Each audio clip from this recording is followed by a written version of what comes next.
ഈ സെഷനിലേക്ക് എല്ലാവർക്കും സ്വാഗതം. ഓഡിയോ വിഷ്വൽ എയ്ഡുകൾ ഉപയോഗിച്ച് മൊഡ്യൂളുകളിൽ ഹോട്ട്സ്പോട്ട് എങ്ങനെ ഡെമോൺസ്ട്രേറ്റ് ചെയ്യാമെന്ന് പഠിക്കാം.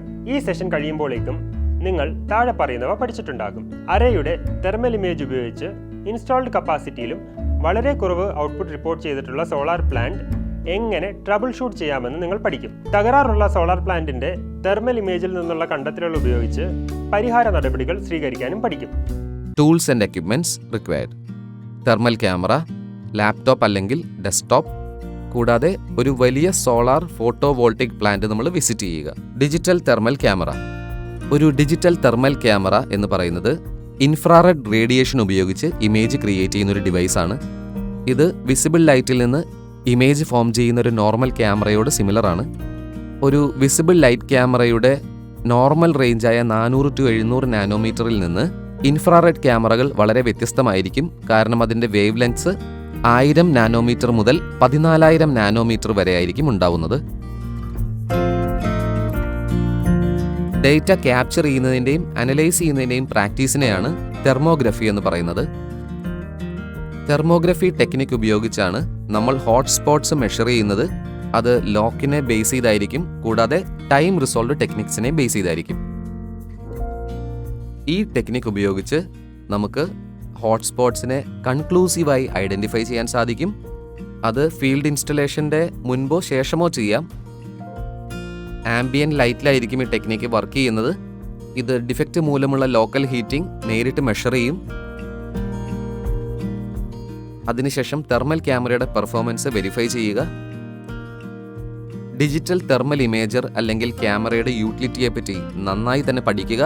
കൂടാതെ ഫീൽഡിലെ ഫോൾട്ട് ഫൈൻഡിങ്ങിൻ്റെ ഹാൻഡ്ലിങ്ങും മെത്തേഡ്സും നന്നായി പഠിക്കുക. തെർമൽ ക്യാമറ ഒന്നുകിൽ ഏർലി മോർണിംഗിലോ അല്ലെങ്കിൽ വൈകുന്നേരമോ മാത്രം ഉപയോഗിക്കുക. പിന്നീട് ഫോട്ടോവോൾട്ടിക് പ്ലാന്റ് വിസിറ്റ് ചെയ്യുക. അവിടെ ഓപ്പറേഷനിലിരിക്കുന്ന സോളാർ പാനൽസിൻ്റെ പിക്ചേഴ്സ് എടുക്കുക. അത് രാവിലെയും ഉച്ചയ്ക്കും കൂടാതെ വൈകുന്നേരവും എടുക്കുക. ഓപ്പറേഷനിലിരിക്കുന്ന സോളാർ പാനൽസിൻ്റെ പിക്ചേഴ്സ് നമ്മൾ ക്യാപ്ചർ ചെയ്യുക. കാണിക്കുന്നത് ബാക്കിയുള്ളതിനേക്കാൾ കുറച്ചുകൂടി കൂടുതലായി അവിടെ ഹീറ്റ് ഉണ്ടെന്നാണ്. എന്ന് വെച്ചാൽ അവിടെ എന്തോ തകരാറുണ്ടെന്നാണ്. ഏതെങ്കിലും സോളാർ സെല്ലിലെ ഹോട്ട്സ്പോട്ട് ഇൻഡിക്കേറ്റ് ചെയ്യുന്നത് ആ സെല്ലിൽ ഒരു ഫിസിക്കൽ ഡാമേജ് ഉണ്ടെന്നായിരിക്കും. നമുക്കൊരു പാച്ച് വർക്ക് പാറ്റേണിന്റെ എക്സാമ്പിളാണ് ഈ തെർമൽ ഇമേജ് ഇപ്പോൾ നമുക്ക് കാണിക്കുന്നത്. ഇതിനർത്ഥം ഈ പാനലിന് ഒരു ഡിഫക്റ്റീവ് ബൈപ്പാസ് ഡയോഡ് ഉണ്ടെന്നാണ്. താപനില ഉയർന്ന മറ്റ് ലാർജർ ഏരിയാസ് ഉണ്ടെങ്കിൽ അത് ഈ തെർമൽ ഇമേജ് നമുക്ക് കാണിച്ചു തരും. സോളാർ മൊഡ്യൂളിന്റെ ബാക്ക് സൈഡിലെ തെർമൽ ഇമേജ് നമ്മൾ എടുക്കണം. അതായത് വലതുവശത്ത് കാണിച്ചിരിക്കുന്ന വിഷ്വൽ ഇമേജിന്റെ കറസ്പോണ്ടിങ് ആയിട്ടായിരിക്കും ഇത്. കമ്പ്യൂട്ടറിലേക്ക് ഇമേജ് ട്രാൻസ്ഫർ ചെയ്ത് അതിനെ ടാഗ് ചെയ്യുന്നു. നമ്മൾ തെർമൽ ക്യാമറയിൽ നിന്നെടുത്ത ഇമേജസ് ഒരു കമ്പ്യൂട്ടറിലേക്ക് ട്രാൻസ്ഫർ ചെയ്ത് അതിൻ്റെ തെർമൽ ഇമേജ് പാറ്റേൺസ് നമ്മൾ അനലൈസ് ചെയ്യുന്നു ഒരു സോഫ്റ്റ്വെയർ ഉപയോഗിച്ച്. Thermal pattern description. പാറ്റേൺ 1. മറ്റ് മൊഡ്യൂൾസിനേക്കാളും മൊഡ്യൂൾസ് യൂണിഫോംലി വാമർ ആയിരിക്കും. പാറ്റേൺ 2. മൊഡ്യൂൾസിൽ പലയിടങ്ങളിലായി ഹോട്ട് സെൽസ് കാണാൻ സാധിക്കും. റാൻഡം പാറ്റേണിൽ പാച്ച് വർക്ക് പാറ്റേൺ എന്നും പറയും. പാറ്റേൺ 3. റാൻഡം പാറ്റേണിലായി ഒരുപാട് ഹോട്ട് സെൽസുകൾ മൊഡ്യൂളിൽ കാണാൻ സാധിക്കും. Patch work pattern. പാറ്റേൺ 4. ഒരു സബ്സ്ട്രിംഗ് പാച്ച് വർക്ക് പാറ്റേൺ കാണിക്കും. പാറ്റേൺ 5. ഒരു സബ്സ്ട്രിംഗ് മറ്റ് മൊഡ്യൂളുകളെക്കാളും യൂണിഫോംലി വാമർ ആയിരിക്കും. പാറ്റേൺ 6. ജംഗ്ഷൻ ബോക്സ് ഹീറ്റ് ആയിട്ടുണ്ടാവും. പാറ്റേൺ 7. പല സിംഗിൾ സെൽസും വാമറായി കാണും.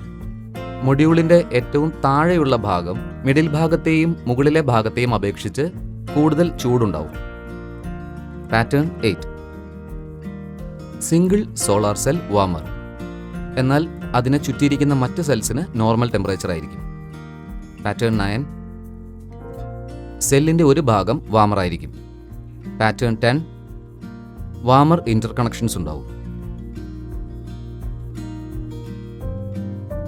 പാറ്റേൺ 11.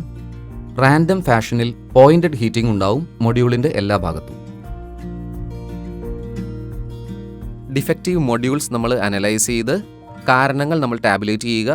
എറർ ടൈപ്പ് ഒന്ന് മാനുഫാക്ചറിംഗ് ഡിഫക്റ്റ്, എക്സാമ്പിൾ ഇംപ്യൂരിറ്റീസും ഗ്യാസ് പോക്കറ്റ്സും ഉണ്ടാവും, അല്ലെങ്കിൽ സെല്ലിൽ ക്രാക്ക് ഉണ്ടാവും, അല്ലെങ്കിൽ ഇൻകംപ്ലീറ്റ് എഡ്ജ് ഐസൊലേഷൻ ഉണ്ടാവും, അല്ലെങ്കിൽ ക്രിസ്റ്റലൈൻ ഡിഫക്ട്സ് ഇന്റർസെക്റ്റിംഗ് ജംഗ്ഷൻ ഉണ്ടാവും, അല്ലെങ്കിൽ ഓവർ ഫയറിംഗ് PN ജംഗ്ഷൻ, അതായത് പഞ്ച് ത്രൂ, സ്ക്രൈബ് ലൈൻ ഷൺസ്, അതായത് ഇൻകംപ്ലീറ്റ് റിമൂവൽ അല്ലെങ്കിൽ റീഡീപ്പൊസിഷൻ, മെറ്റൽ പ്രാക്ടീസസോ അല്ലെങ്കിൽ ബ്രിഡ്ജസോ അതിൻ്റെ പുറകുവശത്തുണ്ടാവും, പ്രിന്റ് അലൈൻമെന്റ് എറേഴ്സ് ഉണ്ടാവും, മൊഡ്യൂൾ മാനുഫാക്ചർ, ഹൈ റെസിസ്റ്റൻസോ അല്ലെങ്കിൽ തണുത്ത സോൾഡർ പോയിന്റ്സ് ഉണ്ടാവും, സെൽസിലെ കറണ്ട് തമ്മിൽ മിസ്മാച്ച് ഉണ്ടാവും.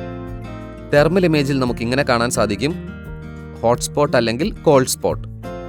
Error type, damage, example cracks, സെല്ലിലെ ക്രാക്സ്, സെല്ലിലെ ഒരു ചൂടുള്ള ഭാഗം.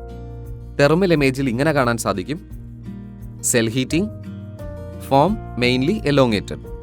Error type, temporary shadowing, example pollution, bird droppings, humidity, ഒരു സെൽ മറ്റുള്ളതിനേക്കാൾ ചൂട് കൂടുതലായിരിക്കും, എ പോയിന്റഡ് ഹീറ്റിംഗ്. തെർമൽ ഇമേജിൽ ഇങ്ങനെ കാണാൻ സാധിക്കും: ഹോട്ട്സ്പോട്ട്സ് അല്ലെങ്കിൽ delaminated cell. Error type, faulty interconnections, example മൊഡ്യൂൾസിന്റെ സ്ട്രിങ്ങോ കണക്റ്റഡ് ആയിരിക്കില്ല, ഒരു എൻറ്റയർ മൊഡ്യൂൾ മറ്റുള്ളവയേക്കാൾ ചൂട് കൂടുതലായിരിക്കും. തെർമൽ ഇമേജിൽ ഇങ്ങനെ കാണാൻ സാധിക്കും: ഒരു മൊഡ്യൂളോ അല്ലെങ്കിൽ മൊഡ്യൂൾസിന്റെ സ്ട്രിങ്ങോ കൺസിസ്റ്റന്റ് ആയി ഹോട്ടായിരിക്കും. ഡിഫക്റ്റീവ് പാനൽസിന്റെ റെമഡി സജസ്റ്റ് ചെയ്യാം. സോളാർ പാനൽസ് ഒരുപാട് കാലത്തേക്ക് ആക്റ്റീവായി ഇരിക്കണമെങ്കിൽ അത് റെഗുലറായി ക്ലീൻ ചെയ്യേണ്ടത് വളരെ അത്യാവശ്യമാണ്. കൂടാതെ അതിൻ്റെ കണക്ഷൻസ് ചെക്ക് ചെയ്യുകയും വേണം. എല്ലാ വർഷവും ഒരു പ്രൊഫഷണലിനെ കൊണ്ടുവന്ന് ആ സിസ്റ്റം ഇൻസ്പെക്ട് ചെയ്യിക്കണം. പാനൽ ഡാമേജ് ഒഴിവാക്കാനായി കഠിനമായ വെതർ കണ്ടീഷനിൽ നിന്ന് ഈ പാനൽസ് എല്ലാം പ്രൊട്ടക്റ്റഡ് ആണെന്ന് നമ്മൾ ഉറപ്പുവരുത്തേണ്ടത് ആവശ്യമാണ്. എങ്കിലേ ഡാമേജ് ഒഴിവാക്കാൻ പറ്റൂ. ഇനി ഹോട്ട്സ്പോട്ട്സ് പ്രിവെൻറ്റ് ചെയ്യാനായിട്ട് സിസ്റ്റം റെഗുലറായി നമ്മൾ ഇൻസ്പെക്ട് ചെയ്യേണ്ടത് ആവശ്യമാണ്. കൂടാതെ അതിൻ്റെ കണക്ഷൻസ് എല്ലാം എപ്പോഴും നമ്മൾ ടൈറ്റായി വെക്കണം. ഇനി പാനൽസിൻ്റെ ഡിസ്പ്ലേ പാനൽ നമ്മൾ എപ്പോഴും വാച്ച് ചെയ്യണം. എങ്കിലേ ഒരു പ്രോബ്ലത്തിൻ്റെ എറർ മെസ്സേജ് നമുക്ക് മനസ്സിലാക്കാൻ സാധിക്കൂ. PID പ്രിവെൻറ്റ് ചെയ്യാനായിട്ട്, അതായത് പൊട്ടൻഷ്യൽ ഇൻഡ്യൂസ്ഡ് ഡീഗ്രഡേഷൻ, അതിനായി എക്സ്ട്രീം ടെമ്പറേച്ചറിൽ നിന്ന് പാനൽസ് പ്രൊട്ടക്റ്റഡ് ആയിരിക്കണം. കൂടാതെ പൊടി പിടിക്കാതിരിക്കാനും മഞ്ഞോ അല്ലെങ്കിൽ ബേർഡ് ഡ്രോപ്പിംഗ്സോ ഒഴിവാക്കണമെങ്കിൽ സോളാർ പാനൽസ് റെഗുലറായി ക്ലീൻ ചെയ്യണം. അവസാനമായി, സോളാർ പാനൽസിൻ്റെ എഫിഷ്യൻസി ഇംപ്രൂവ് ചെയ്യണമെങ്കിൽ പൂർണ്ണമായി സണ്ണിൻ്റെ എക്സ്പോഷർ ഉള്ളിടത്താണ് നമ്മൾ പാനൽ ഇൻസ്റ്റാൾ ചെയ്യുന്നതെന്ന് നമ്മൾ ഉറപ്പുവരുത്തണം. ഈ സെഷനിൽ നമ്മൾ എന്തൊക്കെയാണ് പഠിച്ചത് എന്ന് നോക്കാം. എങ്ങനെയാണ് ഇൻസ്റ്റാൾഡ് കപ്പാസിറ്റിയിലും വളരെ കുറവ് ഔട്ട്പുട്ട് റിപ്പോർട്ട് ചെയ്തിട്ടുള്ള സോളാർ പ്ലാന്റ് അറേയുടെ തെർമൽ ഇമേജ് ഉപയോഗിച്ച് ട്രബിൾ ഷൂട്ട് ചെയ്യാമെന്ന് പഠിച്ചു. എങ്ങനെ തെർമൽ ഇമേജിൽ നിന്നുള്ള കണ്ടെത്തലുകൾ ഉപയോഗിച്ച് സോളാർ പ്ലാന്റിൻ്റെ തകരാറുകൾ പരിഹരിക്കാമെന്നും പഠിച്ചു. ഈ കൺസെപ്റ്റ്സ് എല്ലാം തന്നെ നിങ്ങൾക്ക് നന്നായി മനസ്സിലായിട്ടുണ്ട് എന്ന് കരുതുന്നു. പുതിയൊരു കൺസെപ്റ്റുമായി അടുത്ത സെഷനിൽ വീണ്ടും കാണാം. നന്ദി.